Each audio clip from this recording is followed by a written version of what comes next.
নমস্কাৰ পদ্মিনী কেঁচাদৰ এই কাপোৰযোৰ চাওক বটল গ্ৰীণত ৰঙাৰে এইযোৰ কাপোৰ কি ধুনীয়া লাগিছে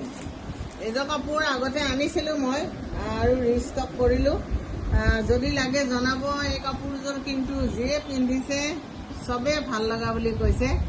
একদম ৰেডি কৰি দিছোঁ এইটো ব্লাউজ পিচ এইখন মেখেলা ইয়াৰ আগত যিয়ে লৈছে তেখেতসকলেও কৈছে যে হয় কাপোৰটো খুব ভাল পাইছোঁ গতিকে আকৌ আনিছোঁ যদি লাগে জনাব বহুত ধুনীয়া পিন্ধিলে আপুনি ৰঙা ব্লাউজৰ লগত পিন্ধিলে আৰু উজ্জ্বল লাগে আপুনি ৰঙা ব্লাউজৰ লগত পিন্ধি দিব কেনে মজা লাগিব 4800 ৰেডি টু ওৱেৰ 4800 আপুনি কাপোৰযোৰ ৰঙা ব্লাউজ এটাৰ লগত পিন্ধি ল'ব কিমান ধুনীয়া তাৰপিছত মোক ফটো দিব না এইটো চিলাব পাৰিব নো ডাউট কিন্তু ৰঙা ব্লাউজটোৰ লগত বেছি উজ্জ্বল লাগিব 4800 দি এই কাপোৰযোৰ লৈ ল'ব পাৰে Thank you.